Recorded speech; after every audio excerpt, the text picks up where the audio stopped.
Du Seigneur, je te rends grâce pour ta présence, pour ta grâce. Je te remercie, Seigneur, parce que tu es bon. Ta bonté dure toujours. Dis éternel, éternel, enseigne-nous à faire ta volonté. Car tu es notre Dieu. Que ton bon esprit nous conduise sur la voie droite. Que ton bon esprit conduise les pasteurs. Que ton bon esprit conduise les chrétiens. Que ton bon esprit conduise le peuple burkinabé. Les autorités burkinabées. Qui les conduisent sur la voie droite. Merci Seigneur. Amen. Que la gloire revienne au Seigneur. Que Dieu vous bénisse. Amen. Alors, je voyais dans Psaume 142, Cantique de David, il dit lorsqu'il était dans la caverne, il fait une prière. Il dit de ma voix, je crie à l'Éternel. De ma voix, j'implore l'Éternel. Je répands ma plainte devant lui. Je lui raconte ma détresse. Regardez ce que David dit. Donc il était dans la caverne, en fuyant la persécution de Saül. Il dit de sa voix, lui crie à l'Éternel. Il implore l'Éternel et il lui raconte sa détresse. Verset 4. Quand mon esprit est abattu au-dedans de moi, toi tu connais mon sentier sur la route où je marche. Toi tu connais mon sentier. Sur la route où je marche, ils m'ont tendu un piège. Donc vous voyez, David raconte sa détresse à Dieu. Il ne racontait pas sa détresse aux hommes. Il préférait raconter sa détresse à Dieu. Donc c'est un bon comportement que nous devons nous habituer. Nous devons apprendre à raconter à Dieu notre détresse. Or, ce qui se passe, nous aimons raconter nos détresses, nos angoisses, nos inquiétudes à des hommes, croyant que ces personnes peuvent nous aider. C'est une erreur. L'homme à qui tu racontes ta détresse, il est homme comme toi. Qu'est-ce qu'il peut faire? Si ce n'est pas prendre cette histoire-là, aller raconter à d'autres personnes. Et après, tu vas entendre que ton nom est sorti. Tu vas entendre que tes secrets sont répandus partout. C'est toi qui n'as pas eu solution. Et voici, on parle de toi maintenant, on garde ton nom. Faisons comme notre grand-père David. Notre grand-père dans la foi. Il nous a montré le chemin. Apprenons à nous confier, à raconter notre détresse à l'Éternel. Par des prières, même des jeûnes, on se retrouve seul avec Dieu. C'est-à-dire qu'on se retrouve quelque part seul en ayant la foi que Dieu est là.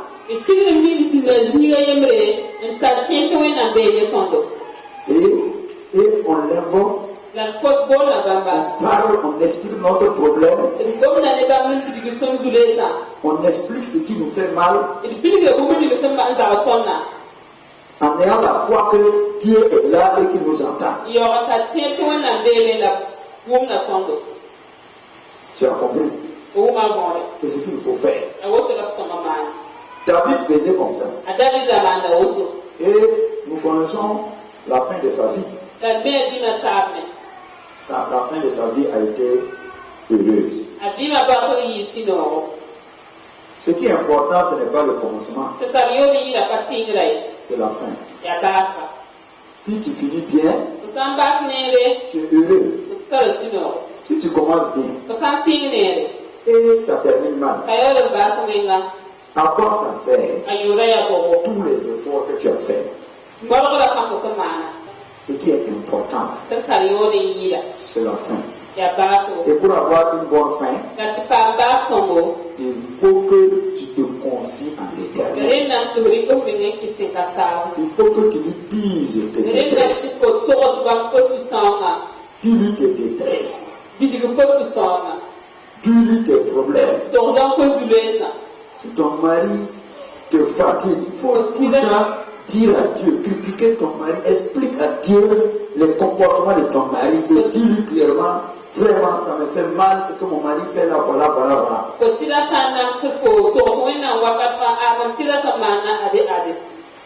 C'est à Dieu qu'il faut dire. Et tu verras ce que Dieu fera un jour. Si nos présidents savaient se confier en Dieu comme David, savaient dire leurs problèmes à l'Éternel comme David le faisait, on serait heureux aujourd'hui. Mais même si elles ne le font pas, toi tu peux le faire. C'est un problème pour nous tous. C'est des angoisses. Expose à Dieu ton angoisse. Dis-lui la souffrance, la douleur de ton cœur. S'il faut pleurer, pleure. Expose et ne te relâche pas. Ne te relâche pas. Ne t'arrête pas dire, bon, j'ai fait ça une semaine, j'ai fait ça un mois, il n'y a pas de changement. Non! Va jusqu'à ce qu'il y ait changement. Même si ça va prendre 1 année, 2 ans, 5 ans. Mais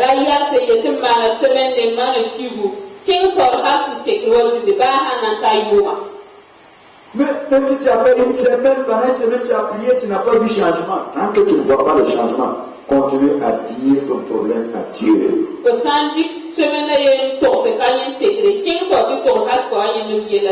Vous êtes là? Que le Seigneur vous fortifie tout un chacun. Et Dieu, dans sa grâce, nous a permis d'être là. Et nous allons continuer comme ça jusqu'à ce que nous voyons un changement dans notre pays. On ne va pas se relâcher des prières. La Bible dit que Dieu ne méprise pas la prière de ses enfants. Il ne méprise pas la prière du pauvre. Il ne méprise pas la prière du juste. Donc vous voyez, il nous écoute. Même si tu n'es pas juste, si tu es pauvre seulement, c'est-à-dire si tu es quelqu'un qui est opprimé. Quelqu'un que les gens ont opprimé. Quelqu'un que les gens font violence, ils violent tes droits.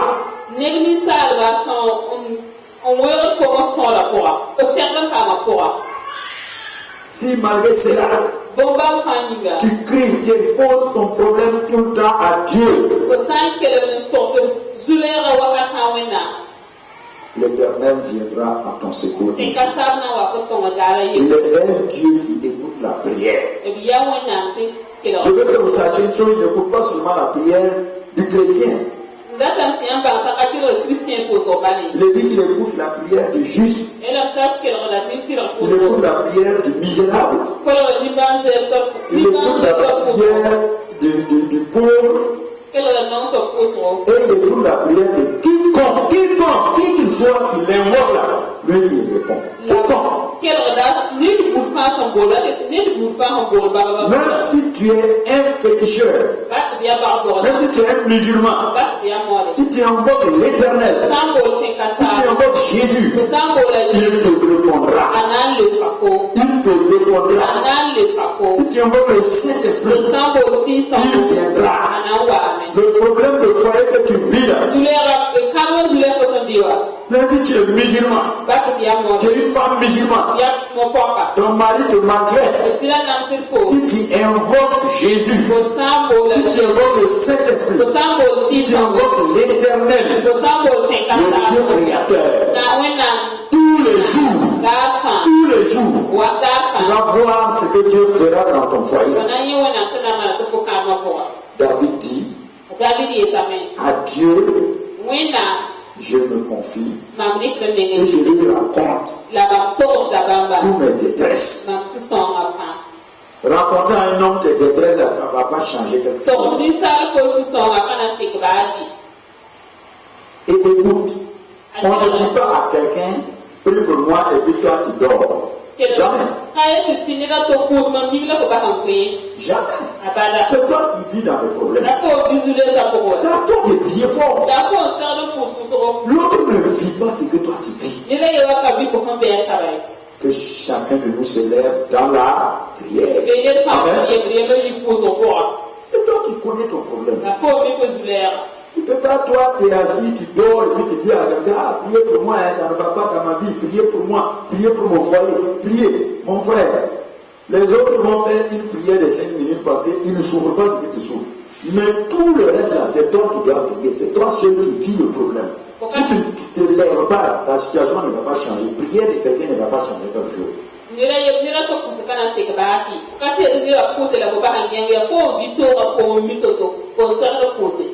C'est à toi de prier.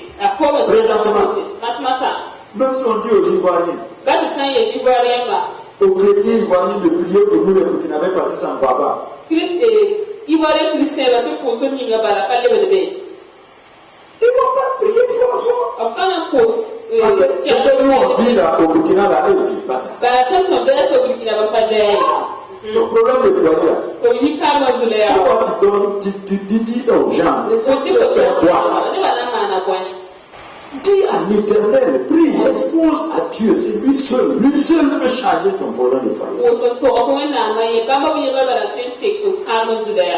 À la rigueur, tu peux dire au pasteur.